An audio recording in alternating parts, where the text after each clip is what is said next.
avec la longue absence, hein, ou alors les nombreuses absences du président de la République sont telles de nature, effectivement, à faire en sorte que certains qui lui faisaient confiance commencent à se poser des questions. Prenons justement le cas qui nous intéresse ce matin.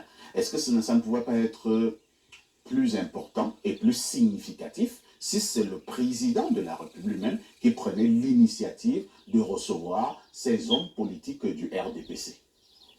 Mais ça peut être le président lui-même qui les reçoit.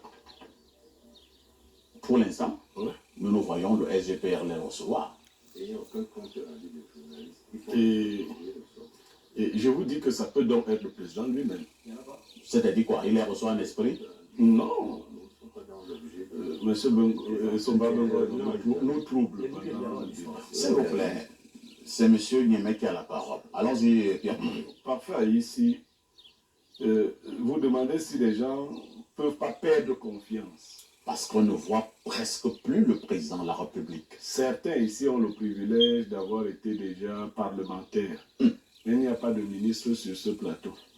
Les ministres qui ont été choisis par Paul Biya vous disent, qui ont démissionné, vous disent qu'ils ne font plus confiance à Paul Biya. Eux, ils ont été des proches collaborateurs de Paul Biya, il n'y a pas voix plus autorisée.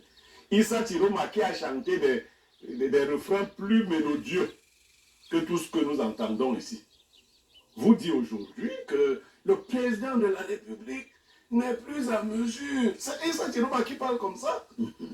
Le même Issa Tiroma. Donc, moi, je ne sais pas ce qu'ils font la mélodie en dessous de celle de Issa Tiroma.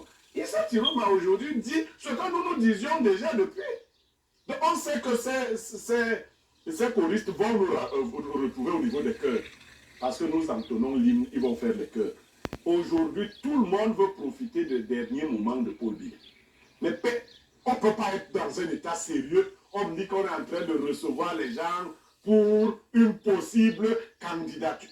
Aimez-nous quand même un peu. Bon, si vous ne pouvez pas nous aimer, respectez-nous. Respectez-nous, oui, vous me dites oui, ça nous fait très mal. Le professeur Joseph, on a été né en 49, bien né en 45. En 45, bien né en 33. Hein? Non, mais je ne sais pas, il y a un sous-entendu là. Vous comprenez? C'est-à-dire, donc c'est le grand-père de Onangini qui doit être candidat en 2025. Est-ce que c'est normal? Qui ont fait des concertations. Qu'est-ce qui l'empêche? Non, c'est terrible. Non, c'est quand même, si vous n'avez pas choisi candidat, c'est l'ensauvagement, ce que vous faites là. Ce que vous faites là. Ce que vous faites là. Je dis que ce que vous faites là, c'est de l'ensauvagement. Et les gens vous regardent très mal. C'est pour ça. Non, on s'en fout.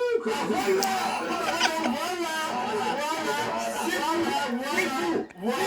Les gens comprennent, c'est bon, on a compris. Si vous avez compris. Maintenant, on a compris. On a compris. Si vous êtes vous vous en foutez.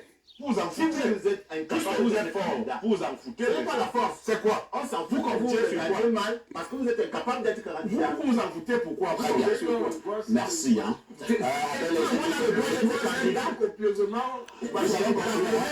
On vous a compris. En un mot comme en mille, on retient que le